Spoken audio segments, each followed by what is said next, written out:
गुरु रामपाल जी परमेश्वर जी की दी छोड़ सतगुरु रामपाल जी परमेश्वर जी की जय हो।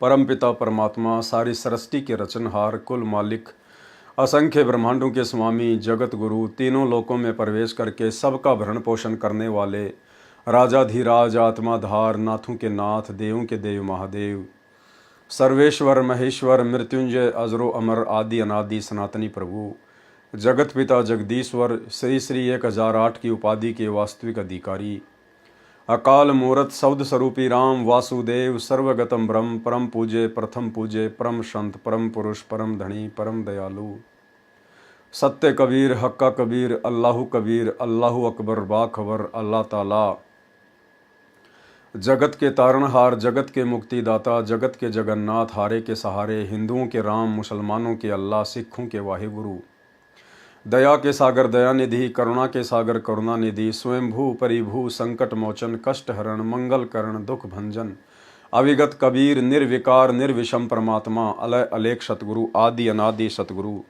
असली मर्यादा पुरुषोत्तम असली राम असली कृष्ण असली घनश्याम असली मुरारी राजाओं के राजा महाराजाओं के महाराजा शहंशाहों के शहंशाह सम्राटों के सम्राट भगवानों के भगवान अल्लाहों के अल्लाह प्रभुओं के प्रभु मसीहाओं के मसीह सच्चे वाहिगुरु बाबाओं के बाबा पीरों के पीर सेठों के सेठ जगत सेठ सावलसा सेठ सर्वगुण संपन्न अनंत कोटि कलाओं के स्वामी अनंत कोटि ब्रह्मांडों के नायक योगियों में महायोगी ध्यानियों में महाध्यानी सिद्धों में परम सिद्ध ज्ञानियों में तत्वज्ञानी ब्रह्म ज्ञानी महाज्ञानी परम ज्ञानी सर्वश्रेष्ठ ज्ञानी विज्ञानी युवा कबीर समरथ कबीर असमवात अमित ओजा सच्चे रहनुमा करीम अल्लाह शुभान अल्लाह दुनिया के अंतिम पैगंबर 8 सितंबर 1951 से गांव धनाना जिला सोनीपत हरियाणा भारतवर्ष की पावन भूमि पे प्रकट रियल कल की भगवान श्री नारायण साकार हरि श्री बाबा साहिब गरीब निवाज शब्द स्वरूपी राम संत श्रोमणी सतगुरु रामपाल जी परमेश्वर जी के चरण कमल में साध संगति से जुड़े हुए देश विदेश से हम सभी सत्सेवक भाई बहनों का अनंत कोटि दंडवत प्रणाम। सत्साई भाई और बहनों, दया पूज्य गुरुदेव भगवान की समर्थ कादर परमात्मा की जिनकी वीआईपी रजा से आप और हम सभी भगत भाई बहन साथ संगति से जुड़कर अपने आत्मा के कल्याण हेतु भक्ति मार्ग पर दृढ़ता के साथ आगे बढ़ रहे हैं। पूज्य गुरुदेव जी की कलयुग की पिछली पीढ़ी में ये विशेष मेहर है। भाई और बहनों, कबीर सागर के सरलार्थ के ऊपर वीडियो बनाने की श्रृंखला जारी है। परमात्मा हर वीडियो में हमें थोड़ा बहुत भक्ति मार्ग के विषय में नई नई जानकारियां दिलवाते हैं, हमारे विश्वास को अपने चरण कमल में बढ़ाते हैं। और भाई और बहनों, आगे भी हमें इसी प्रकार की जानकारियां कबीर सागर के सरलार्थ में मिलती रहेंगी। तो आज हम शुरू करेंगे कबीर सागर के सरलार्थ का पार्ट नंबर 17, जिसमें परमेश्वर ने धर्मदास जी को सार शब्द देने के विषय में कहा है। धर्मदास जी को सार शब्द देने का प्रमाण कबीर वचन तब आयसू साहब अस भाखे सुरती निर्ति करी आज्ञा राखे लखूं सैन में देऊं लखाई धर्मदास सुनियो चितलाई लिखो पान पुरुष सैदाना आमिन देहूं पान परवाना। भावार्थ, परमेश्वर कबीर जी ने कहा कि हे धर्मदास, अब आपका दृढ़ निश्चय हो गया है, तूने अपने पुत्र को भी त्याग दिया है, अब मैं तेरे को पारस पान यानी सारनाम की दीक्षा देता हूँ, आमिनी देवी को भी सारनाम देता हूँ। जबकि आप देखेंगे आगे चलकर धर्मदास जी का फिर वो दृढ़ निश्चय फैल हो गया, फिर से अपने पुत्र नारायण दास की मोह ममता सताने लगी। जिस नारायण दास को परमात्मा ने आंखों दिखा दिया था कि ये काल का मृत्यु अंधा नाम का दूत है, उसके बावजूद भी धर्मदास की मोह ममता अपने पुत्र में उमड़ पड़ी और अपने वंशजों को वो सारनाम देने की सोचने लगा। तो यहाँ परमात्मा धर्मदास का दृढ़ निश्चय देखकर जो सारनाम देने की बात कह रहे हैं, ये धर्मदास का मन बहलाने के लिए। अन्यथा परमेश्वर अंतर्यामी है, उनको आगे पीछे का सब पता होता है। धर्मदास वचन, धर्मदास जी ने क्या कहा। भावार्थ, वाणियों को पढ़ने से ही पता चलता है कि इनमें कृत्रिम वाणी है। लिखा है कि रति सुरती सो गर्भ सो भयहु चूड़ामणि दास वास्ते लेहु। इस वाणी से यह सिद्ध करना चाहा है कि सुरती से सेक्स करने से चूड़ामणि का जन्म हुआ था। यानी कबीर पंथियों ने कबीर सागर में मिलावट की है कि धर्मदास जी ने 85 साल की उम्र में आमिनी देवी के साथ में सुरती से भोग विलास किया था, सेक्स किया था, जिससे चूड़ामणि की उत्पत्ति हुई। तो परमेश्वर सतगुरु रामपाल जी ने इसको बिल्कुल खारिज कर दिया है कि ऐसा बिल्कुल कुछ भी नहीं था, वो परमात्मा के वचन से उत्पन्न था। धर्मदास तो भोग विलास करने के लिए निमित्त बने थे। इस प्रकार कबीर सागर में अपनी बुद्धि के अनुसार यथार्थ वर्ण कई स्थानों पर नष्ट कर रखा है। इसके लिए जो मैंने रामपाल दास ने लिखा है वही यथार्थ जाने कि परमेश्वर की शक्ति से धर्मदास तथा आमिनी के सहयोग से पुत्र चूड़ामणि का जन्म हुआ था। कई कबीरपंथी जो दामाखेड़ा गद्दी वालों के मुरीद यानी शिष्य हैं, वे कहते हैं कि चूड़ामणि के शरीर की छाया नहीं थी, जिस कारण से कहा जाता है कि उनका जन्म सुरती से हुआ है। यहाँ याद रखें कि श्री ब्रह्मा महेश विष्णु के शरीर की छाया नहीं होती। उनका जन्म भी दुर्गा देवी अर्थात अष्टांगी तथा ज्योति निरंजन के भोग विलास अर्थात सेक्स करने से हुआ। कबीर सागर के अध्याय ज्ञान बोध के पेज नंबर 21-22 पर वाणी है, धर्मराय कीने भोग विलासा माया को रही तब आशा। धर्मराय यानी काल, इसने माया के साथ यानी दुर्गा के साथ में शारीरिक संबंध बनाए, तब दुर्गा जो है प्रेग्नेंट हुई और 3 पुत्र अष्टंगी जाए, ब्रह्मा विष्णु शिव नाम धराए। इसलिए यह कहना कि चूड़ामणि जी के शरीर की छाया नहीं थी, इसलिए यह लिख दिया कि सुरती से रति यानी सेक्स किया गया था, अज्ञानता का प्रमाण है। कबीर सागर के अनुराग सागर के पेज नंबर 126 का सारांश किया जा रहा है। स्पष्टीकरण दिया है कि वाणी में मिलावट करके भ्रम उत्पन्न किया है। मेरी यानी संत रामपाल दास की सेवा इसलिए परमेश्वर जी ने लगाई है कि सब अज्ञान अंधकार समाप्त करूं। कोई सेवा किसी ने नहीं लगाई, स्वयं ही परमात्मा हैं, सत्य पुरुष हैं, लेकिन अपने विधि विधान अनुसार हम तुच्छ बुद्धिजीवों की तुच्छ सोच को देखते हुए परमेश्वर अपने आप को छुपाते हुए ही, अपने से अन्य किसी और को परमात्मा बताते हुए ही अपना ज्ञान आत्माओं को समझाते हैं। कबीर वाणी अध्याय में कबीर सागर के पेज नंबर 134 पर भी परमेश्वर कबीर जी ने स्पष्ट किया है कि 13वें अंश मिटे सकल अंधियारा। सकल अंधियारा तो खुद परमात्मा ही मिटा सकते हैं इस काल के लोक में आके, अन्य किसी के वश की बात नहीं है। अब आध्यात्मिक ज्ञान को पूर्ण रूप से स्पष्ट करके प्रमाणित करके आपके रूबरू कर रहा हूं। यानी भाई और बहनों, 1800 पेज के कबीर सागर में और ये जो दुनिया भर की मिलावट की हुई है, इस मिलावट को आज तक कोई समझ नहीं पाया, कोई दूर नहीं कर पाया, तो क्या किसी आम या सामान्य व्यक्ति या साधु संत बाबा के बस की बात है क्या? तो परमेश्वर अंतर्यामी वो 1 सेकंड में देख लेते हैं कहाँ क्या हो रहा है, कहाँ क्या नहीं है, कहाँ मिलावट है, कहाँ सही है।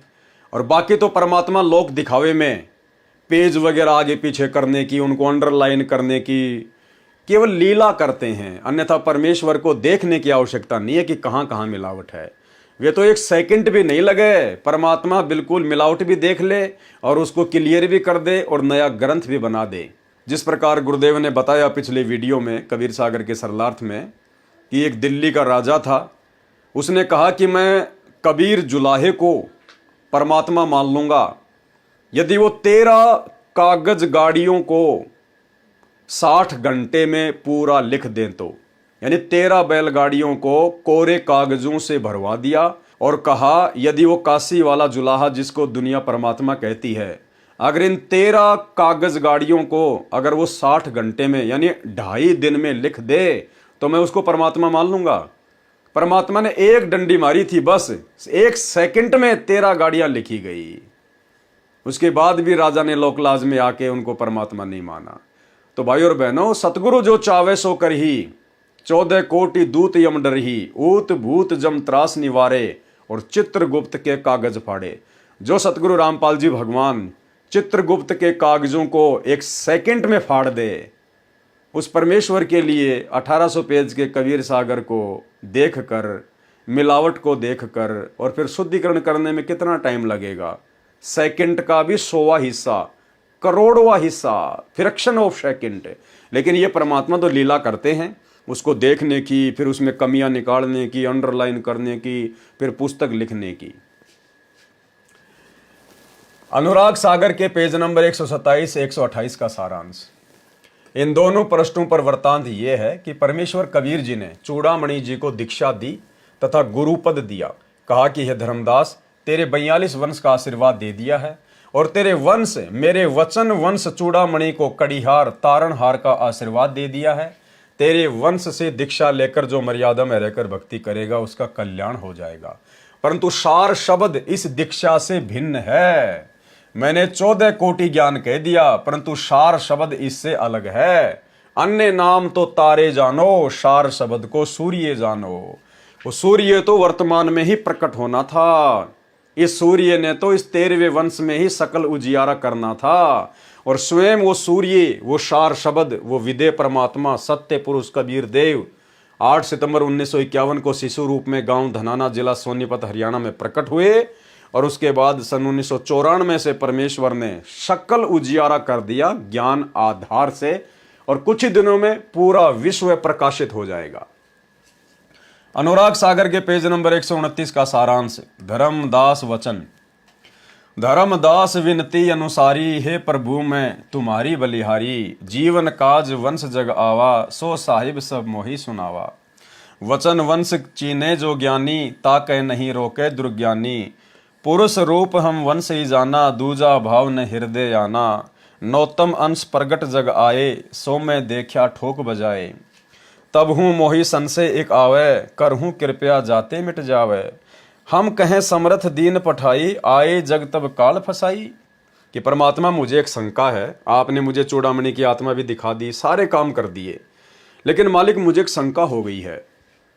आप कह रहे हैं कि मैं भी मीनी सतलोक से आया था, मेरा नाम भी सुकृत है, मैं भी आपका अंश हूं, और जो चूड़ामणि आएगा वो भी मीनी सतलोक से आएगा, उसका नाम भी नौतम दास है, वो भी आपका अंश है। तो भगवान जिस प्रकार आपका अंश होते हुए इस काल ने मेरे को अपने जाल में फंसा लिया, तो क्या नौतम दास को नहीं फंसा सकता? क्या चूड़ामणि को नहीं फंसा लेगा? परमात्मा मेरी शंका का निवारण कीजिए। तुम तो कहो मोहि सुकृत अंसा, तब हूँ काल कराल मुहि डंसा। ऐसे ही जो वंशन कह होई, जगत जीव सब जाय बिगोई। अगर उस आने वाले चूड़ामणि को भी काल ने भ्रमित कर दिया तो पूरे संसार का नाश हो जाएगा। ताते करहूं कृपया दुख भंजन, वंशन छले नहीं काल निरंजन। और कछु में जानू नाही, मोर लाज प्रभु तुम कहे आई। भावार्थ, धर्मदास जी ने शंका की और समाधान चाहा कि हे परमेश्वर जी, आपने मेरे वंश यानी बिंद वालों को कड़ीहार नाद दीक्षा देकर मोक्ष करने वाला बना दिया। मुझे एक शंका है कि जैसे आपने मुझे कहा कि तुम सुकृत अंश हो, संसार में जीवों के उद्धार के लिए भेजा है, आगे मेरे को काल ने फंसा लिया। आप मुझे सुकृत अंश कहते हो तो भी मेरे को काल कराल ने डस लिया, यानी अपना रंग चढ़ा दिया। मैं धर्मदास काल के पुत्र श्री विष्णु पर पूर्ण कुर्बान था। आपने राह दिखाया और मुझे बचाया। कहीं काल मेरे वंश वालों के साथ भी छल कर दे तो संसार के जीव कैसे पार होंगे? वे सब नष्ट हो जाएंगे। इसलिए हे दुख भंजन, ऐसे दया करो कि मेरे वंश वालों का काल निरंजन ना ठग सके। मैं और अधिक कुछ नहीं जानता, मेरी लाज आपके हाथ में है। कबीर वचन। अनुराग सागर पेज नंबर 130 से 137 का सारांश। कबीर परमेश्वर जी ने बताया कि हे धर्मदास, काल बड़ा छलिया है। इसने पहले तो मेरे से 3 युगों में जीव थोड़े पार करने तथा कलयुग में जितने मर्जी पार कर देना, ये वर मांग लिया। बाद में कहा कि मेरे अंश काल के दूत पहले भेजूंगा, जो तेरे कबीर नाम से 12 पंच चलाएंगे। उनके 4 मुखिया होंगे, अन्य भी होंगे। उसने अपने 4 मुख्य दूतों से कहा कि जगत में मेरा शत्रु कबीर जाएगा। यानी जब जोगजीत रूप में कबीर परमात्मा से काल का एग्रीमेंट हो गया, उसने सारे वरदान मांग लिए। उसके बाद काल ने अपने 4 विशेष दूतों को बुलाया, जय विजय रंभ कुरंभ। उनमें जय सबसे ज्यादा बदमाश है, खतरनाक बताया गुरुदेव ने। और काल ने कहा कि जगत में यानी नीचे एक मेरा शत्रु है कबीर, वो नीचे जाएगा, कबीर नाम से अपना पंथ चलाएगा और अपनी जो है बुराई करेगा, सच्चाई बताएगा, पोल खोलेगा, और तुम जाकर जीवों को भ्रमित करो। उस कबीर को शत्रु घोषित करवा दो जीवों से कि ये कुछ नहीं जानता अध्यात्म के बारे में, शास्त्रों के बारे में। और जो ब्रह्म है, ज्योति निरंजन है, वो ही परमात्मा है। ओम नाम ही सबसे बड़ा है। उसने अपने 4 मुख्य दूतों से कहा कि जगत में मेरा शत्रु कबीर जाएगा, वह कबीर नाम से पंथ चलाएगा, भव सागर उजाड़ना चाहता है। कोई अन्य लोक सुखदाई तथा अन्य सत्य पुरुष बताएगा, वो झूठ बोलता है। तुम जाओ, मेरी भक्ति दृढ़ाओ। इस प्रकार उसने काल निरंजन ने अपने दूत भेजे हैं। और भाई और बहनों, उस काल निरंजन के, अब ये तो मुझे नहीं पता कि जय विजय रंभ कुरंभ है या नहीं है। और भाई और बहनों, उसी काल के दूत वर्तमान में सतगुरु रामपाल जी के परिवार वाले बने हुए हैं। सीधे तौर पर भक्तों को संत रामपाल जी की बुराई करने को नहीं कहते, संत रामपाल जी से राग द्वेष ईर्ष्या करने को नहीं कहते, लेकिन काल प्रेरणा से गुप्त रूप में संत रामपाल जी के सत्संग और भक्ति विधान के विरुद्ध सारे कुकर्म करवाकर संगत को काल के मुख में ठोक रहे हैं। राजनीति करवाना संत रामपाल जी के भक्ति मार्ग में नहीं है, लेकिन काल के दूतों ने करवा दी, उनके परिवार वालों ने करवा दी। गांव वालों के लिए स्टेडियम बनाना, खेल का स्टेडियम बनाना, बैडमिंटन का, संत रामपाल जी के भक्ति मार्ग में नहीं है, लेकिन काल के दूतों ने बनवा दिया। संगत के दान का पैसा बर्बाद करवा दिया। गुंडों की सीबीआई जांच का समर्थन संत रामपाल जी के भक्ति मार्ग में नहीं है, लेकिन काल के दूतों ने करवा दिया। जगत वालों को, नशेड़ियों को, शराबियों को, मांसाहारियों को, राजपूत करणी सेना को, जिनके पास भक्ति का कै ख गए भी नहीं है, भक्ति मार्ग से कोसों दूर हैं, भक्तों के दान का आनंदपाल सिंह की सीबीआई जांच करवाने के लिए 5 लाख रुपया चंदे के रूप में दे दिया। संत रामपाल जी के भक्तों की मर्यादा तोड़वा दी, इन काल के दूतों ने तोड़वा दी। 1-2% आरक्षण के लिए हरियाणा के जाट आरक्षण में संत रामपाल जी के लाखों भक्तों को बैठा दिया।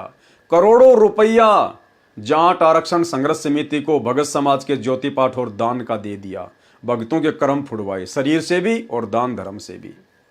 आश्रमों में दुनिया भर का पाखंड शुरू कर दिया, मैरिज गार्डन बना दिया आश्रमों को, लाइटिंग से जगमग हो रहे हैं। हर समागम में लड्डू जलेबी बर्फी, लड्डू जलेबी बर्फी। संतों का भोजन सीधा सादा होता है, दाल चावल सब्जी रोटी। ये सत्संगियों का भोजन है। ये लड्डू जलेबी बर्फी, हर समागम में लड्डू जलेबी बर्फी, ये तो जगत वालों के जो मनोरंजन वाले जो प्रोग्राम होते हैं, ये तो उनका भोजन है। आश्रम में बहुत बड़ा हॉस्पिटल का कार्य शुरू कर दिया। तो भाई और बहनों, काल प्रेरणा से गुप्त रूप में संत रामपाल जी का परिवार काल का एजेंट बनके उनके भक्तों को निरंतर उसकी गोद में बैठा रहा है। और यही कारण है भाई और बहनों, इन फर्जी सतलोक आश्रमों में, इन झूठे समागमों में आते जाते समय बहुत सारे भगत भाई बहन रास्ते में एक्सीडेंट के शिकार हो जाते हैं, उनकी अकाल मृत्यु हो जाती है। क्यों? क्योंकि मनमाना आचरण हो रहा है, मनमाना।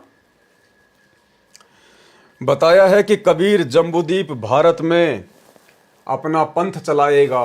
काल निरंजन ने अपने दूत भेजे हैं। बताया है कि कबीर जम्बूद्वीप भारत में अपना पंथ चलाएगा। तुम कबीर नाम से 12 नकली पंथ चलाना।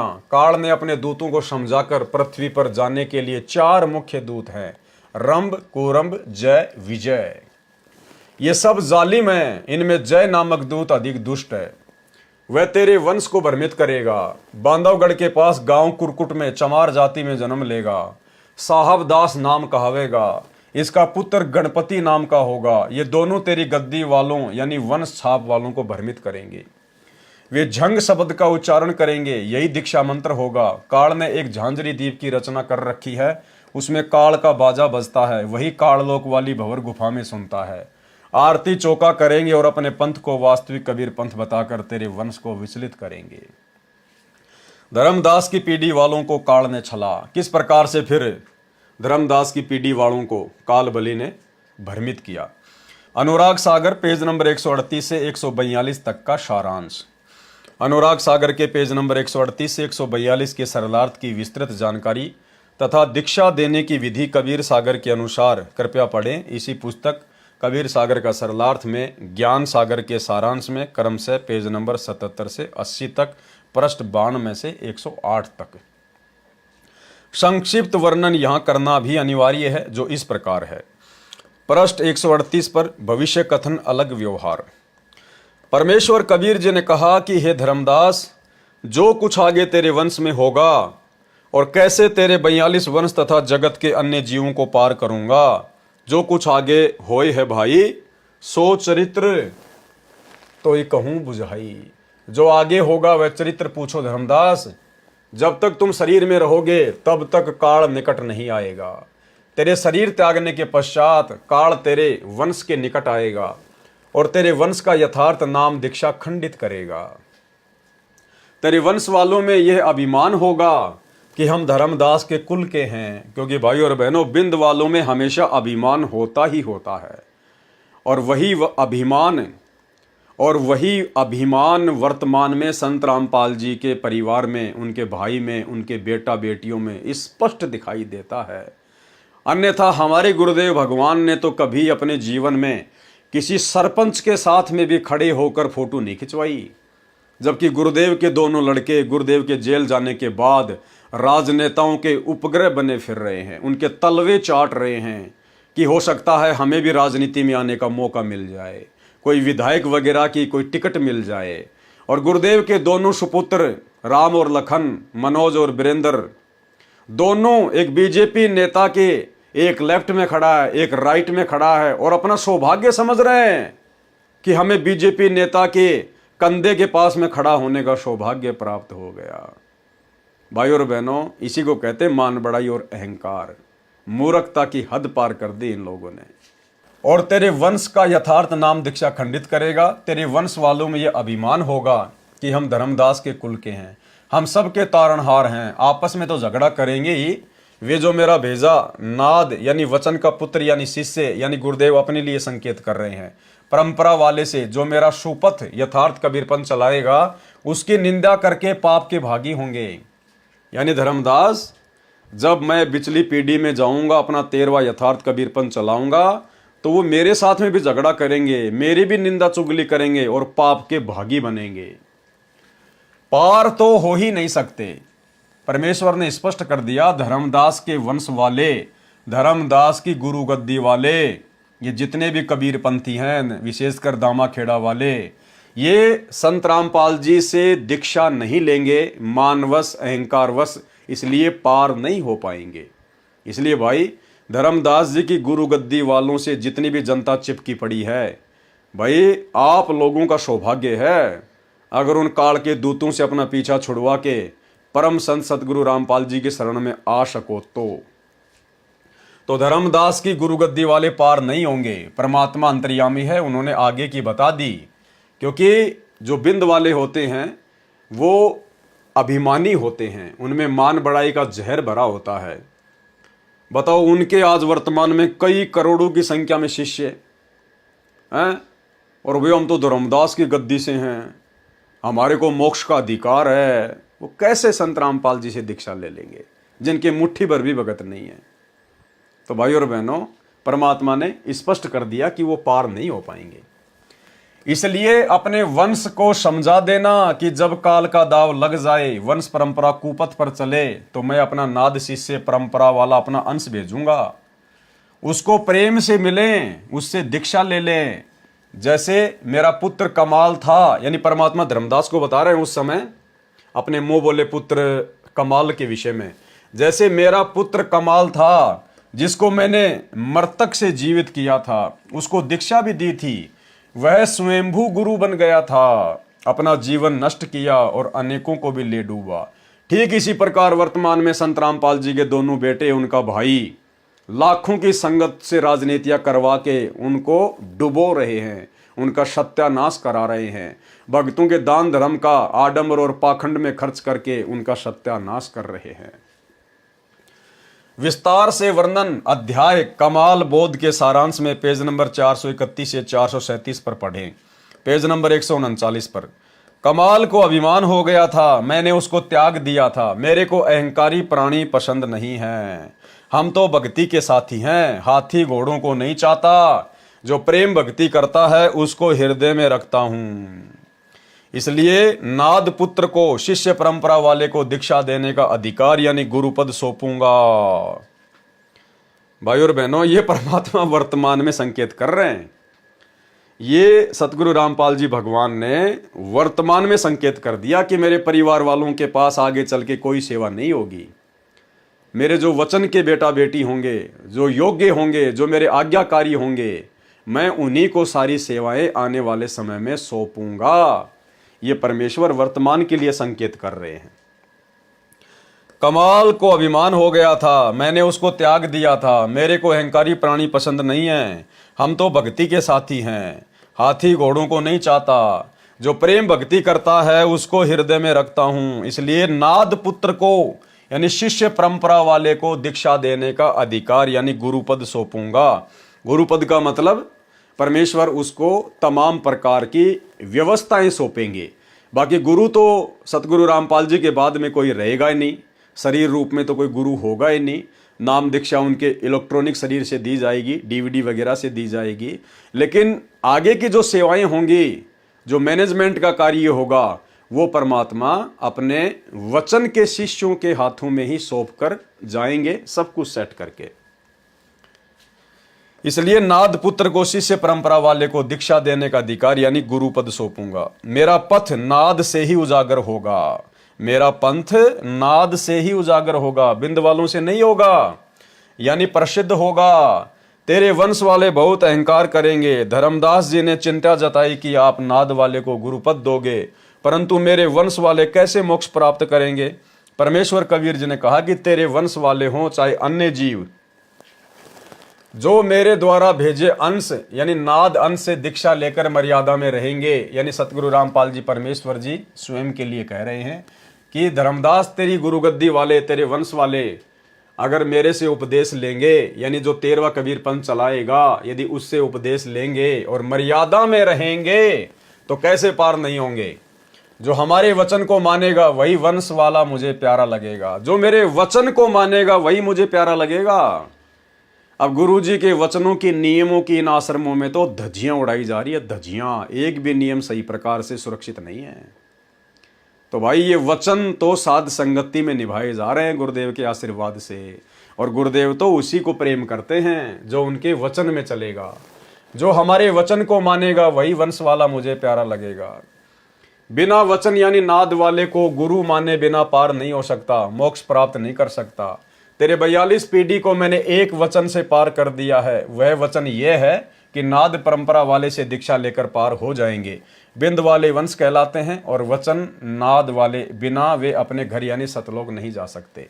अनुराग सागर पेज नंबर 140 का सारांश। कबीर वचन ही चल रहे हैं। परमेश्वर कबीर जी बता रहे हैं कि मेरा नाद का पुत्र चूड़ामणि है, ये मेरा शिष्य है, और आपका वंश यानी बिंद का पुत्र है, यह है मेरी आज्ञा से पंथ चलाएगा, जीवों का कल्याण करेगा। परंतु हे धर्मदास, तेरा वंश यानी कुल के लोग अज्ञानी हैं, वे ठीक से ज्ञान नहीं समझेंगे।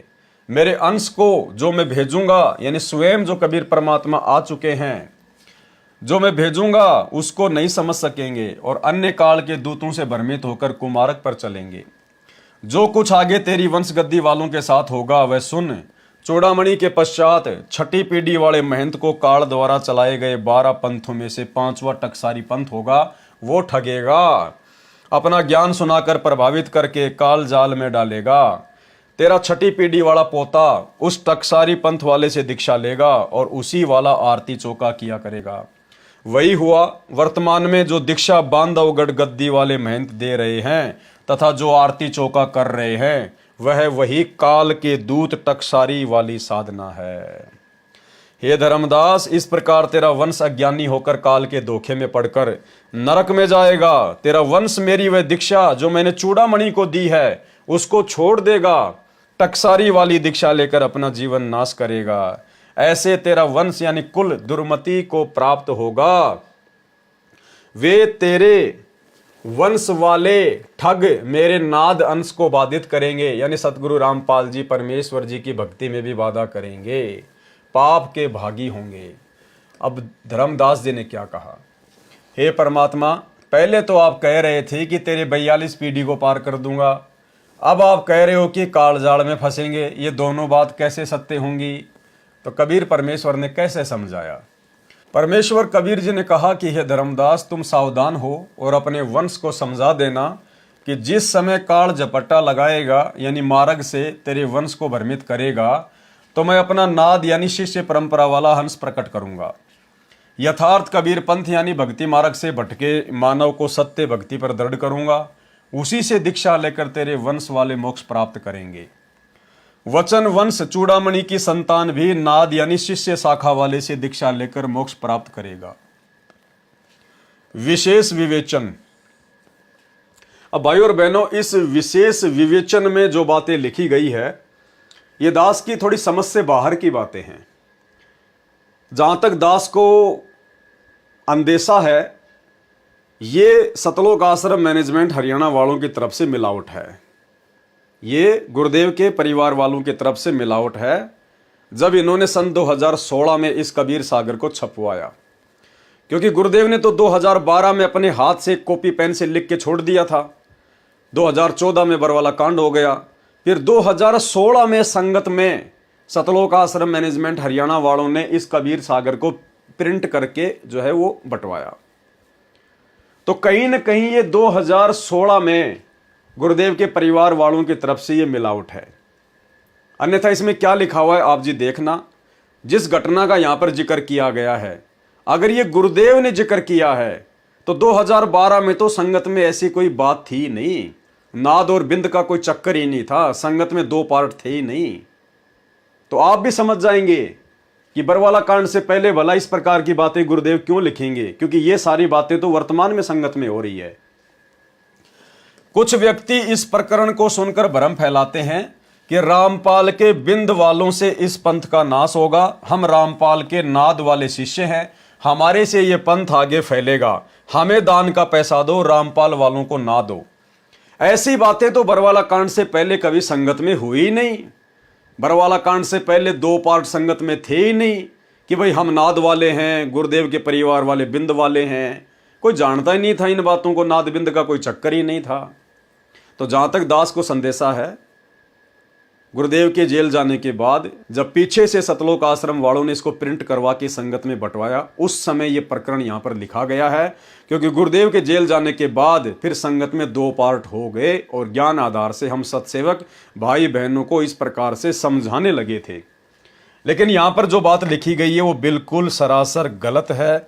यदि हम सत्सेवकों के लिए लिखी गई है तो, कि हमें दान का पैसा दो, रामपाल वालों को ना दो। हमने कभी भी नहीं कहा कि हमें दान का पैसा दो। हम तो यही कहते हैं कि हम दान का पैसा लेने के अधिकारी नहीं हैं। हम ज्योति पाठ और दान का पैसा लेने के अधिकारी नहीं हैं, और ना ही गुरुदेव के परिवार वाले दान का पैसा लेने के अधिकारी हैं। तो यहाँ पर जिस प्रकार से बातें लिखी गई है भाई और बहनों, ऐसी घटना बरवाला कांड से पहले तो संगत में घटित हुई नहीं, और ना इस प्रकार से कभी हमने कोई जिक्र सुना। अन्यथा जो पुराने भगत हैं वो तो कम से कम इस बात का जिक्र करते। यदि बरवाला कांड से पहले भी ऐसी कोई बकवास थी तो बरवाला कांड से पहले तो गुरुदेव के परिवार के खिलाफ कोई बोलता ही नहीं था। किसी की जुबान ही नहीं निकलती थी, किसी की हिम्मत ही नहीं थी। तो ये 2016 में जब संगत में बंटवाया गया प्रिंट करवा के, उस समय हम सत्सेवकों के खिलाफ गुरुदेव के परिवार वालों ने इस प्रकार की बातें लिखी हैं जो बिल्कुल गलत है, झूठ है। हमें दान दो, हमने कभी भी संगत से दान का पैसा नहीं मांगा। कुछ व्यक्ति इस प्रकरण को सुनकर भ्रम फैलाते हैं कि रामपाल के बिंद वालों से इस पंथ का नाश होगा। हम रामपाल के नाद वाले शिष्य हैं, हमारे से ये पंथ आगे फैलेगा। हमें दान का पैसा दो, रामपाल वालों को ना दो। क्योंकि गुरुदेव ने कभी अपने सत्संगों में जिक्र किया ही नहीं इस बात का। इतने पुराने भक्तों से हमारे संपर्क है, वर्तमान में भी है, पहले भी थे, किसी भगत ने इस बात का जिक्र किया ही नहीं। तो ये सरासर मिलावट है यहाँ पर। जिस प्रकार धर्मदास के परिवार वालों ने कबीर सागर में मिलावट कर दी, यहाँ गुरुदेव के परिवार वालों ने कबीर सागर के सरलार्थ में मिलावट कर दी। ऐसे व्यक्ति काल के दूत हैं। वे अपने स्वार्थवश ऐसा भ्रम फैलाते हैं। मैं स्पष्ट करना चाहूंगा कि धर्मदास के बिंद वाले गुरु पद प्राप्त करके भक्ति विधि में परिवर्तन करके सत्य साधना त्याग कर काल साधना करते कराते हैं। भक्ति विधि तथा ज्ञान गलत होने से यथार्थ पंथ का नुकसान अर्थात हाश होता है। मेरे पश्चात कलयुग में कोई गुरु पद पर रहेगा ही नहीं। ये 13वां अंतिम पंथ है। ये दास रामपाल दास अंतिम सतगुरु है। मेरे प्रकाश पुंज यानी इलेक्ट्रॉनिक शरीर से यानी डीवीडी वाले स्वरूप से नाद दीक्षा दी जा रही है। अब ये बात परमात्मा क्यों लिखेंगे कि दीक्षा दी जा रही है, जबकि आपने पहले पेज नंबर 79 पर जब पढ़ा इसी कबीर सागर के सरलार्थ में, तो गुरुदेव ने एक ही पेज पर 3 बार कहा है कि डीवीडी से दीक्षा आगे दी जाएगी, आगे दी जाएगी। और यहां लिख रखा है कि डीवीडी से नाम दीक्षा दी जा रही है। तो ये दोगली बातें हमारे गुरुदेव भगवान नहीं करेंगे। ये इस प्रकार की दोगली बातें इस कबीर सागर के सरलार्थ को सन 2016 में छपवाते समय हम सत्सेवकों के खिलाफ होकर उनके परिवार ने मिलावट करके लिखी है। यही आगे चलेगी। यह प्रक्रिया सन 2009 से चल रही है, जबकि पहले तो गुरुदेव ने कभी जिक्र नहीं किया कि 2009 से प्रक्रिया चल रही है। लाखों अनुयायी बन चुके हैं, प्रत्येक को लाभ हो रहा है और होता रहेगा। अब तो भक्ति विधि यानी भक्ति के मंत्र बदल सकते हैं न ज्ञान, फिर पंथ नष्ट होने का प्रश्न ही नहीं रहता। नाद और बिंद का झंझट ही समाप्त हो गया। डीवीडी से गुरु जी के नाम को दिलाने की सेवा नाद वालों को मिले चाहे बिंद वालों को, पंथ नष्ट नहीं हो सकता, आगे ही बढ़ेगा। अनुराग सागर पेज नंबर 141 का सारांश। सार शब्द की चास यानी अधिकार नाद के पास होगा। देखो परमात्मा बार बार जिक्र कर रहे हैं भाई और बहनों, चाहे कोई कितनी मिलावट कर दो, फिर भी गुरुदेव ने स्पष्ट कर दिया कि सार शब्द की चास यानी अधिकार नाद के पास होगा। यदि तेरा बिंद पुत्र परंपरा उससे दीक्षा नहीं लेंगे तो वे नष्ट हो जाएंगे। परमेश्वर कबीर जी ने नाद की परिभाषा स्पष्ट की है, कहा है कि हे धर्मदास, तू मेरा नाद पुत्र यानी वचन पुत्र यानी शिष्य है, इसलिए तेरे को मुक्ति मंत्र यानी सार शब्द दे दिया है। परमेश्वर कबीर जी ने धर्मदास जी को दीक्षा देने का अधिकार नहीं दिया था और सख्त निर्देश दिया था कि जो सार शब्द मैंने तेरे को दिया है यह किसी को नहीं बताना है। यदि ये तूने बता दिया तो जिस समय पिछली पीढ़ी कलयुग में चलेगी, यानी जिस समय कलयुग 5505 वर्ष बीत जाएगा सन 1997 में, तब मैं अपना नाद वंश भेजूंगा, मेरा यथार्थ कबीर पंथ चलेगा। उस समय से पहले यदि ये सार शब्द काल के दूतों के हाथ लग गया तो सत्य असत्य भक्ति विधि का ज्ञान कैसे होगा, जिस कारण से भगत पार नहीं हो पाएंगे। कबीर सागर में कबीर बाणी अध्याय के पेज नंबर 137 पर तथा अध्याय जीव धर्म बोध पेज नंबर 1937 पर प्रमाण है, जिसमें कहा है कि धर्मदास मेरी लाख दुहाई, सार शब्द कहीं बाहर ना जाई, सार शब्द बाहर जो पर ही बिचली पीढ़ी हंस नहीं तरही। सार शब्द तब तक छिपाई जब तक द्वादश यानी 12 पंथ न मिट जाई। सबसम वेद बोध पृष्ठ 121 तथा 171 पर कहा है कि चौथा युग जब कलयुग आई, तब हम अपना अंश पठाई, काल फंद छूटे नरलोई, सकल सृष्टि परवानिक होई। घर घर देखो बोध विचारा यानी ज्ञान चर्चा होगी, सत्य नाम सब ठोर उचारा। 5505 तब ये वचन मेरा होएगा साचा, कलयुग बीत जाए तब एता, सब जीव परम पुरुष पद चेता। प्रिय पाठकों, कलयुग सन 1997 में 5505 वर्ष पूरा कर गया है। यहां तक सार शब्द छुपा कर रखना था। बीच बीच में धर्मदास जी वंश मोह में आकर सार शब्द अपने पुत्र चूड़ामणि जी को बताना चाहते थे। अब बताओ भाई और बहनों, अंतर्यामी परमात्मा धर्मदास जी की आगे की स्थिति से भली भांति परिचित थे, फिर भला कैसे उसको ओरिजिनल सार नाम दे देते, सार शब्द दे देते। तो परमेश्वर ने उसको जो भी दिया केवल उसका मन बहलाने के लिए। उसी समय अंतर्यामी परमेश्वर कबीर जी प्रकट होकर कुछ दिन साथ रहकर उसको दृढ़ करते थे। अंत में धर्मदास जी को जगन्नाथपुरी में जीवित समाधि दे दी, यानी जीवित ही पृथ्वी में दबा दिया। धर्मदास जी ने स्वयं कबीर जी से कहा था कि हे परमेश्वर, मैं पुत्र मोह वश होकर सार शब्द बता सकता हूं, मेरे वश से बाहर की बात हो चुकी है, आप मुझे सत्य लोक भेज दो, नहीं तो बात बिगड़ जाएगी। तब धर्मदास जी को जीवित समाधि दी गई थी। यह प्रमाण दामाखेड़ा वाले महंत द्वारा छपवाई गई पुस्तक आशीर्वाद शताब्दी ग्रंथ में पेज नंबर 95 पर है। अनुराग सागर के पृष्ठ 141 का शेष सारांश। कबीर परमेश्वर जी ने कहा कि हे धर्मदास, चारों युगों में देख ले, मेरे यथार्थ कबीर पंथ को नाद परंपरा ने प्रसिद्ध किया है। गुरुदेव भगवान कह रहे हैं कि चारों युगों का इतिहास उठा के देख लो, मेरे यथार्थ कबीर पंथ को मेरे वचन के बेटा बेटियों ने, मेरे नाद वाले बेटा बेटियों ने, शिष्य और शिष्याओं ने ही प्रसिद्ध किया है। मेरे परिवार वालों ने, मेरे बिंद वालों ने हमेशा इसका सत्यानाश ही किया है। क्या निर्गुण क्या सरगुण है, नाद बिंद पंथ नहीं चलेगा। यदि तेरे बिंद वाले उससे दीक्षा लेंगे तो वे पार हो जाएंगे। तेरे बिंद वालों को इस प्रकार 42 पीढ़ी को पार करूंगा। जब कलयुग 5505 वर्ष पूरा करेगा, उसके पश्चात सर्व विश्व दीक्षित होगा, तो धर्मदास जी के वंशज भी दीक्षा लेकर कल्याण कराएंगे। यदि नाद की आशा बिंद यानी परिवार यानी वंश वाले छोड़ देंगे, तो तेरे बिंद पीढ़ी वाले काल के जाल में फंसेंगे। ठीक इसी प्रकार यदि सतगुरु रामपाल जी के परिवार वाले यदि सात संगतियों से नहीं जुड़ते हैं, संत रामपाल जी के नाद वालों से नहीं जुड़ते हैं, तो भाई बिल्कुल भी बात नहीं बनेगी। चाहे कितने आश्रम बना दो, कितने स्टेडियम बना दो, कितने मिट्टी के गधे घोड़े बना दो, कुछ भी हासिल नहीं होने वाला। अगर वास्तव में पूर्ण मोक्ष प्राप्त करना है इसी जन्म में, तो भाई सात संगति से जुड़ना पड़ेगा। सत्सेवकों के साथ में राग द्वेष ईर्ष्या छोड़कर बिल्कुल मैत्री भाव से कंधे से कंधा मिलाकर परमेश्वर के मिशन को आगे बढ़ाने में सहयोग देना होगा। इन पत्थरों में पैसा बर्बाद करवा कर तुम लोगों ने जो ड्रामा कर दिया है ना, समय रहते यदि माफी नहीं मांगी गुरुदेव भगवान से, चरणों में नहीं गिरे और साध संगतियों से नहीं जुड़े यदि गुरुदेव के परिवार वाले, भाई दुर्गति है दुर्गति। इसलिए हे धर्मदास, अपने बिंद को सतर्क कर देना, अपना कल्याण कराएं। परमेश्वर कबीर जी का कहना है कि बिंद वाले नाम को बदलकर यथार्थ भक्ति नष्ट कर देते हैं। वर्तमान में वह समस्या नहीं रहेगी, क्योंकि अब कोई उत्तराधिकारी गुरु रूप नहीं होगा।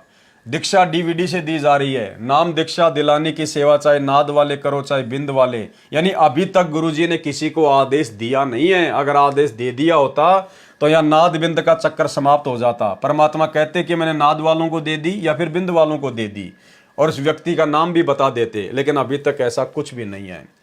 भक्ति विधि सही रहेगी, इसलिए पंथ को कोई हानि नहीं होगी।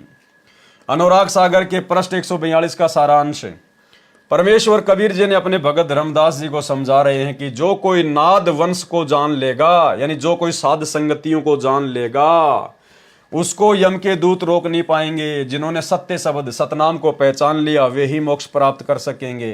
तेरे वंश वाले जो चूड़ामणि की संतान है, वही सफल होगा जो नाद वंश की शरण न छोड़े। तुम्हारा बिंद यानी संतान नाद यानी शिष्य परंपरा वाले के साथ मोक्ष प्राप्त करेगा, करेगी।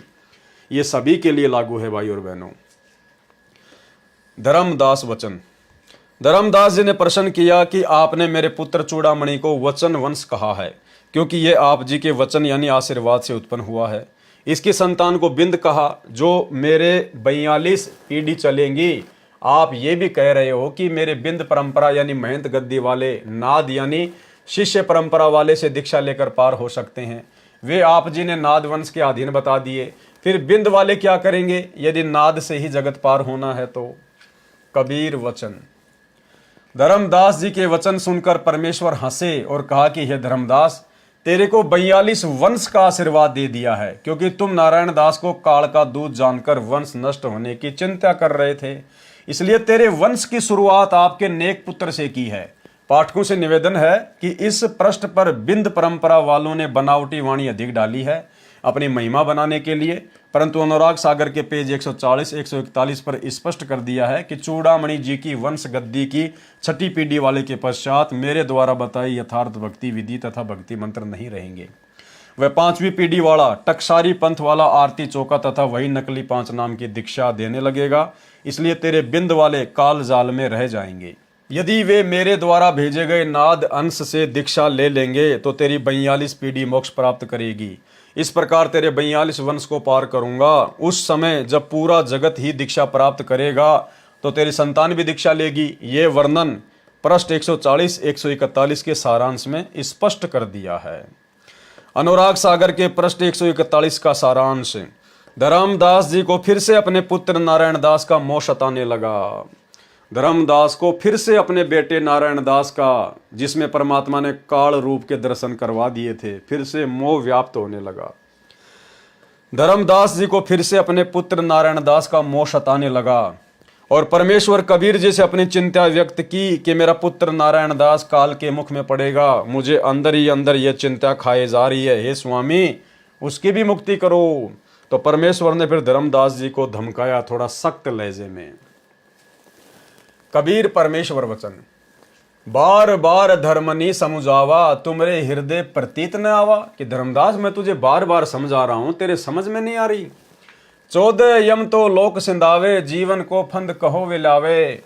अब हम चीन्या तुम्हारो ज्ञाना, जानी बुझ तुम भयो अज्ञाना। कि धर्मदास अब मैं तेरे को समझ गया हूं, तू जानबूझ के बकवाद कर रहा है, अनजान बन रहा है। पुरुष आज्ञा मेटन लागे, बिसरियो ज्ञान मोहम्मद जागे। मोह तिमिर जब हृदय छावे, बिसर ज्ञान तब काज नसावे। बिन प्रतीत भक्ति नहीं होई, बिनु भक्ति जीव तरे न कोई।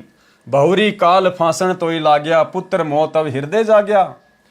प्रत्यक्ष देख सब तुम लीना, दास नारायण काल अधीना। कि मैंने तेरे को प्रत्यक्ष दिखा दिया कि ये नारायण दास काल के अधीन है।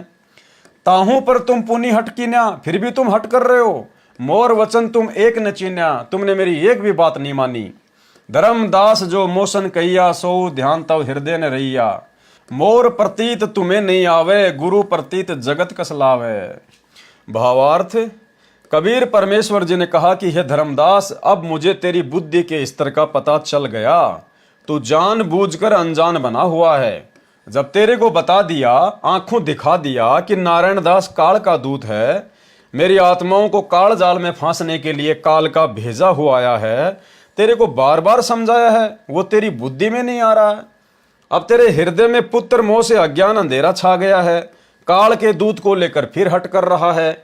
मेरा एक वचन भी तेरी समझ में नहीं आया। हे धर्मदास, जो वचन तूने मेरे से किए थे कि मैं कभी नारायण दास को दीक्षा देने के लिए नहीं कहूंगा, अब तेरे हृदय में वह वादा भूल गया।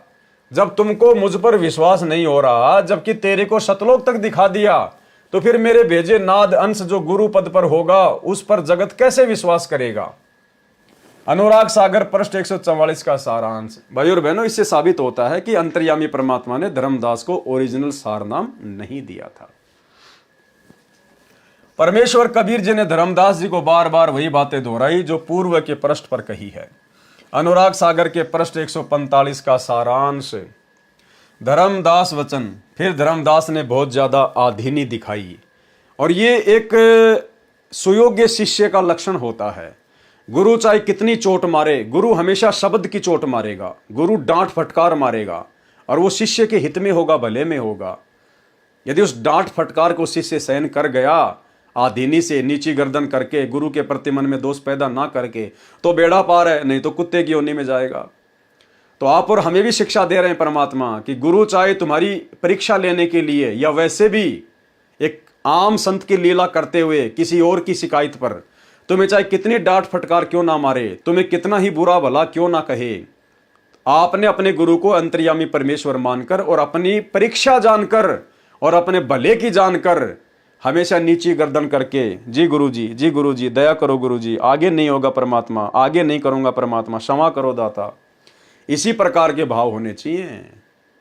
जिस प्रकार से गुरुदेव के रहते से 3 आश्रमों में जो बकवाद हो गई थी, भगत आपस में लड़ाई झगड़ा, राग द्वेष, एक दूसरे की झूठी शिकायतें गुरुदेव के पास में भेजना, गुरुदेव से किसी की नो एंट्री करवा देना, फिर उस भगत के द्वारा गुरुदेव में दोष देखकर कि मेरी तो गलती भी नहीं थी, क्या गुरुजी को इतना भी नहीं पता, मेरी नो एंट्री कर दी, उठा के थैला अपने घर भग लिया। तो भाई और बहनों, अब हमने आगे इस प्रकार की ओछी हरकतें करके अपने गुरुदेव को नाराज नहीं करना है। सुनत वचन धर्मदास सकाने, मन ही माही बहुत पछताने। धर्मदास बहुत ज्यादा लज्जित हो गया परमात्मा के मुख से इस प्रकार की बातें सुनकर। धाई गिरे सतगुरु के पाई, और धड़ाम से गुरुदेव के पैरों में जा गिरा। हो अचेत प्रभु होई सहाई, चूक हमारी बख्शु स्वामी, विनती मानो अंतर्यामी। हम अज्ञान शब्द तुम टार्या, विनय कीन हम बारंबारा। अब मैं चरण तुम्हारे गए हूं, जो संतन की विनती करहूं। पिता जानी बालक हट लावे, गुण अवगुण चित ताही न आवे। पतित उदाहरण नाम तुम्हारा, अवगुण मोर न करहूं विचारा। भावार्थ, परमेश्वर कबीर जी के वचन सुनकर धर्मदास जी बहुत लज्जित हुए और परमेश्वर कबीर जी के चरणों में गिरकर विलाप करने लगे कि हे स्वामी जी, मैं तो अचेत यानी मंद बुद्धि हूं, मेरी गलती क्षमा करो। हे अंतर्यामी, मेरी विनती स्वीकार करो, मैं अज्ञानी हूं, मैंने आपके वचन की अवहेलना की है, मैंने ऐसे गलती की है जैसे बालक अपने पिता से हट कर लेता है। पिता बालक की गलती पर ध्यान नहीं देता, उसके अवगुण क्षमा कर देता है। आपका नाम तो पतित उद्धारण है, आप पापियों का उद्धार करने वाले हो। मेरे अवगुणों पर ध्यान ना दो, बालक जानकर क्षमा कर दो। यानी गुरु चाहे कितनी डांट मारे, पहली बात तो हमने ऐसा कोई कर्म करना नहीं जिससे हमें गुरु की डांट खानी पड़े। और फिर भी यदि गुरु हमें डांट मार देता है तो उसको प्रसाद समझकर, जैसे प्रसाद को गर्दन झुकाकर हाथ आगे फैलाकर ले लेते हैं, ऐसे हमने गुरु जी की डांट फटकार को प्यार प्रेम से ले लेना है और परमेश्वर से क्षमा ही मांगना है, सवाल जवाब नहीं। चाहे आप कितने ही बड़े राजा हरिश्चंद्र हो और आपकी झूठी शिकायतें किसी ने लगा रखी है, और गुरु यदि आपको डांट फटकार मार रहा है तो इसे अपनी परीक्षा समझें, परमात्मा का प्रसाद समझें, अपनी गलतियों को स्वीकार करें कि गुरुजी हो सकता है मैं नीच हूं, पापी हूं, परमात्मा मेरे से कोई गलती हो गई, मालिक क्षमा करो, आगे से नहीं होगा। ये नहीं कि गुरुजी उसने तो पहले उसकी शिकायत लगाई थी, झूठी लगाई थी, गुरुजी यो मेरी झूठी शिकायत लगा रहा है, गुरुजी मैंने ये काम किया ही नहीं। ये शब्द नहीं निकलने चाहिए गुरु के आगे। गुरु के सन्मुख वचन ना कहिए, सो शिष्य रहनी गहनी शुक्ल है।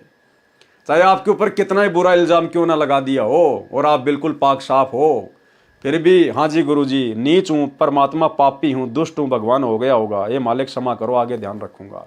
इसी प्रकार से कबीर परमेश्वर वचन, परमेश्वर कबीर जी ने कहा कि हे धर्मदास, आप सत्य पुरुष के अंश हो, आप नारायण दास का मोह त्याग दो, तुम में और मेरे में कोई भेद नहीं है, क्योंकि आप मेरे नाद पुत्र, शिष्य रूपी पुत्र हो। आप तो जगत में यथार्थपन चलाने के लिए आए हो, जीवों का उद्धार करने के लिए भेजा है। परमेश्वर कबीर जी ने इस प्रकार धर्मदास को उत्साहित किया। धर्मदास वचन, हे प्रभु तुम सुख सागर दाता, मुझ किंकर को करो सनाथा, जब लग हम तुमको नहीं चीन्या, तब लग मति काल हर लेन्या, जब ते तुम आपन कर जाना, तब ते मोहि भयो दृढ़ ज्ञाना, अब नहीं दुनिया मोहि सुहाई, निश्चय गही चरण तुम धाई, तुम तजी मोहि आन की आशा, तो मुई होय नरक मुवासा। भावार्थ, धर्मदास जी ने कहा कि हे परमेश्वर, आप तो सुख सागर दाता हैं, मुझ किंकर मुझ दास को शरण में लेकर सनाथ कर दिया। जब तक मैंने आप जी को नहीं जाना था तब तक तो मेरी बुद्धि काल ने छीन रखी थी, जब से आपने मेरे को शरण दी है यानी अपना मान लिया है, उसी दिन से मुझे आपके चरणों में दृढ़ निश्चय है। अब मुझे ये संसार अच्छा नहीं लग रहा है। यदि मैं आपको त्याग कर किसी अन्य में श्रद्धा करूं तो मेरा नरक में निवास हो। कबीर वचन। भावार्थ, कबीर परमेश्वर जी ने धर्मदास जी से कहा कि तेरा धन्य भाग है कि तूने मेरे को पहचान लिया। परमात्मा फिर कह रहे हैं कि धर्मदास तेरा सौभाग्य जो तूने मेरे को पहचान लिया। तू कभी तो स्टार्ट हो जाता है, कभी बंद हो जाता है, कभी स्टार्ट हो जाता है, कभी बंद हो जाता है। तो परमात्मा कह रहा है कि तेरा धन्य भाग जो तूने मेरे को पहचान लिया। लेकिन पहचानना कहाँ था भाई और बहनों, और मेरी बात मानकर पुत्र मोह त्याग दिया। अगर पुत्र मोह त्याग दिया होता तो परमात्मा जगन्नाथ में ले जाकर जीवित समाधि नहीं देते, लेकिन परमात्मा उत्साह बढ़ाते हैं भगत का। अनुराग सागर के पेज 146 का सारांश। इस पृष्ठ में ऊपर की वाणी बनावटी है। ये धर्मदास जी की संतान चूड़ामणि जी वाली दामाखेड़ा गद्दी वाले महंतों की कलाकारी है। इसमें कोशिश की है ये दर्शाने की कि नारायण दास वाली संतान तो बिंद वाली है और चूड़ामणि वाली संतान नाद वाली है, ताकि हमारी महिमा बनी रहे कि हमारे से दीक्षा लेकर ही जगत के जीवों का कल्याण होगा। याद रखें कि नारायण दास ने तो कबीर जी की दीक्षा ली नहीं थी, वह तो विष्णु उर्फ श्री कृष्ण पुजारी था। उसके पंथ का कबीर पंथ से कोई लेना देना नहीं है। प्रिय पाठ को कबीर जी कहते हैं कि चोर चुरावे तुमड़ी, गाड़े पानी माही, वो गाड़े वह ऊपर आवे, सच्चाई छानी नाही। अनुराग सागर के पेज 140 पर परमेश्वर कबीर जी ने स्पष्ट कर रखा है कि मेरा शिष्य यानी नाद तथा तेरे बिन से उत्पन्न हुआ चूड़ामणि जो पंथ चलाएगा और जीवों की मुक्ति कराएगा, इस चूड़ामणि को मैंने दीक्षा दी है तथा गुरुपद दिया है। ये मेरा नाद पुत्र है। आगे इसकी बिंदी यानी संसार धारा चलेगी। ये इस गुरु गद्दी पर विराजमान होंगे। वे अज्ञानी होंगे। छठी पीढ़ी वाले महंत को काल के 12 पंथों में 5वां पंथ टकसारी पंथ होगा, वो भ्रमित करेगा। जिस कारण से मेरे द्वारा बताए यथार्थ भक्ति विधि तथा यथार्थ मंत्र त्याग कर टकसारी पंथ वाले मंत्र तथा आरती चौका दीक्षा रूप में देने लगेगा। तुम्हारा वंश यानी चूड़ामणि वाली संतान दुर्मति को प्राप्त होगी। वे बटपारे ठग बहुत जीवों को 84 लाख के चक्कर में डालेंगे। और ये दामाखेड़ा वाले जो हैं ये उसी चूड़ामणि वाली वंश परंपरा से आ रहे हैं। नरक में ले जाएंगे, जो मेरा नाद परंपरा का अंश आएगा उसके साथ झगड़ा करेंगे, यानी सतगुरु रामपाल जी के साथ में झगड़ा करेंगे। प्रत्यक्ष प्रमाण। प्रिय पाठकों, सन 2012 में मेरे कुछ अनुयायियों द्वारा मेरे विचारों की लिखी एक पुस्तक यथार्थ कबीर पंथ परिचय का प्रचार करते करते दामाखेड़ा छत्तीसगढ़ में चले गए। उस दिन दामाखेड़ा महंत गद्दी वालों का सत्संग चल रहा था। उस दिन समापन था। मेरे शिष्य सत्संग से जा रहे भक्तों को वह पुस्तक बांटने लगे। उस आश्रम के किसी सेवक ने वह पुस्तक पहले ले रखी थी। वह पहले ही इस ताक में था कि रामपाल के शिष्य कहीं मिले तो उनकी पिटाई करें। उस दिन दामाखेड़ा में ही उसने मेरे शिष्यों को सेवा करते देखा तो महंत श्री प्रकाश मुनि नाम साहिब, जो 14वां गुरु गद्दी वाला बिंदी परंपरा वाला महंत है, उसको जाकर बताया कि जो यथार्थ कबीर पंथ परिचय पुस्तक मैंने आपको दी थी, आज फिर उसी पुस्तक को रामपाल के शिष्य हमारी संगत में बांट रहे हैं। यह सुनकर महंत प्रकाश मुनि आग बबूला हो गया और आदेश दिया कि उनको पकड़ कर लाओ। उसी समय पुस्तक बांट रहे मेरे अनुयायियों में से 5 को गाड़ी में जबरदस्ती डालकर ले गए। भाइयों और बहनों, गुरुदेव ने जो बात बोल दी परम सत्य है, यानी सतगुरु रामपाल जी अंतर्यामी हैं, सबके विषय में अच्छी प्रकार से जानते हैं। तो प्रकाश मुनि आग बबूला हो गया कि पकड़ के लाओ उनको, संत रामपाल जी के शिष्यों को, और उनको जबरदस्त पिटाई की। हाल ही कुछ दिन पहले उसी दामाखेड़ा में इनका जो आश्रम है, वहां पर प्रकाश मुनि के साथ में कुछ लड़कों ने मारपीट वगैरह कर दी, उसके साथ में या उसके बेटे के साथ में। उसके बाद में दामाखेड़ा वाले भगत जो है वो प्रदर्शन करने लग गए, FIR वगैरह करवाई किसी गांव के सरपंच के खिलाफ कि उन्होंने हमारे साथ में मारपीट की है। उसके बाद में प्रकाश मुनि का इंटरव्यू आया, और देखो भाई और बहनों, इतने बड़े गुरु पद पर बैठा हुआ व्यक्ति इतनी छोटी बात कर रहा है। वो कह रहा है कि हम जो कबीर पंथ वाले हैं ना, फिर हम आगे चलकर जो कबीर पंथ के हमारे भगत हैं, हम जो कबीर पंथी हैं, अगर हमारी FIR वगैरह नहीं लिखी गई, अगर उन लोगों को सजा नहीं दी गई, तो फिर ये कबीर पंथी कुछ भी कर सकते हैं। जो कबीर पंथी है ना, फिर वो कुछ भी कर सकते हैं। वो प्रकाश मुनि स्टेटमेंट दे रहा है कि कबीर पंथी कुछ भी कर सकते हैं, यानी वो मार भी सकते हैं, उनको मर्डर भी कर सकते हैं। नालायकों, क्यों कबीर पंथियों को बदनाम कर रहे हो? तो ये प्रकाश मुनि के विचार हैं, लोगों को मरने मारने के लिए भड़का रहा है। तो बताओ फिर उनके भक्तों ने पिटाई क्यों नहीं की होगी संत रामपाल जी के भक्तों की उस समय? तो ये प्रकाश मुनि का छोटा सा इंटरव्यू देखो और इसके बोल वचन देखो। इन बोल वचनों को तो समाज में रहने वाला एक सामान्य बुद्धि वाला इंसान भी प्रयोग नहीं करता।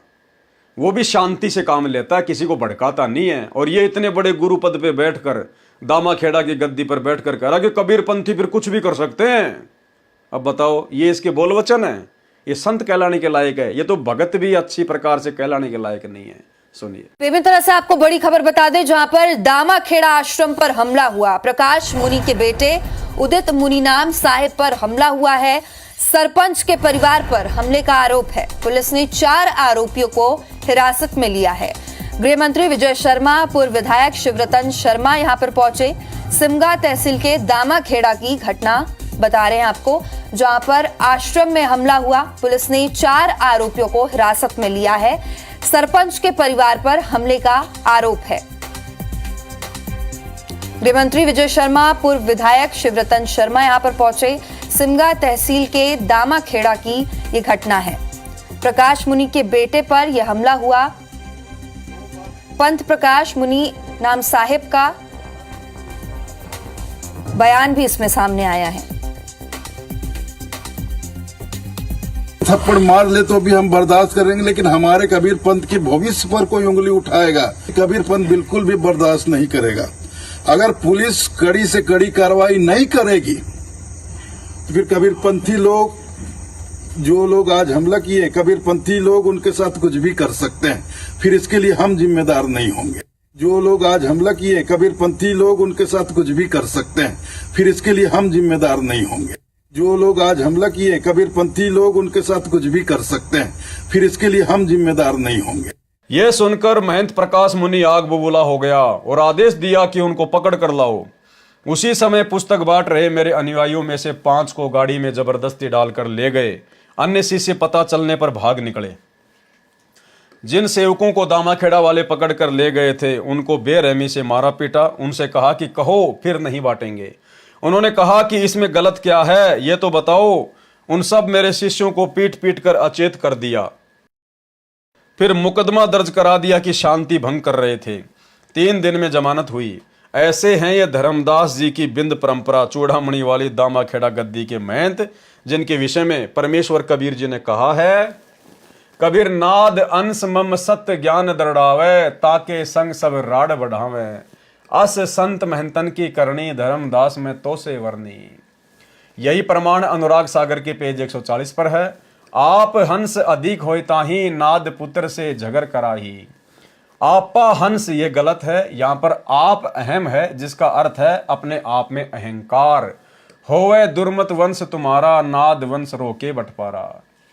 प्रिय पाठकों, ये सर्वलक्षण मुझदास, रामपाल दास तथा दामाखेड़ा की गद्दी वाले धर्मदास जी के बिंद वालों पर खरे उतरते हैं। अनुराग सागर के इसी पेज 146 पर आगे गुरु महिमा है। अनुराग सागर के पृष्ठ 147 का सारांश। इसमें भी गुरुदेव की महिमा का ज्ञान है जो सामान्य ज्ञान है। अनुराग सागर के पेज 148 का सारांश। इसमें भी गुरु की महिमा है जो सामान्य ज्ञान है। अनुराग सागर के पेज 149 पर भी गुरु महिमा है, ये सामान्य ज्ञान है कि परम संत की प्राप्ति के पश्चात उसके साथ कपट चतुराई न रखें, सच्चे मन से उनके वचनों का पालन करके कल्याण कराएं, काग वृत्ति को त्याग कर हंस दशा को अपनाएं। अनुराग सागर पेज 150 पर भी सामान्य ज्ञान है। अनुराग सागर के पृष्ठ 151 का सारांश। शरीर के कमलों की जानकारी। अब भाई और बहनों, आज के वीडियो में हम केवल इतना ही लेंगे। ये शरीर के कमलों की जो जानकारी गुरुदेव भगवान ने उपलब्ध करवाई है, शरीर में कौन कौन से कमल हैं, कैसे कैसे कमल हैं, कहाँ कहाँ से जाना पड़ेगा, कैसा कैसा रास्ता है, काल कैसे ठगेगा, ये सारी जानकारी हम परमात्मा के आशीर्वाद से कल रात्रि 8 बजे गुरुदेव के कर कमल से लिखी हुई इन सब बातों को पढ़ेंगे, सुनेंगे, समझेंगे। तो आज के वीडियो में केवल इतना ही, और कल रात्रि 8 बजे सभी भाई बहन लाइव जुड़िए। तब तक गुरुदेव भगवान हमें आज्ञा दें, इजाज़त दें, आशीर्वाद दें। बंदी छोड़ सतगुरु रामपाल जी भगवान की जय हो।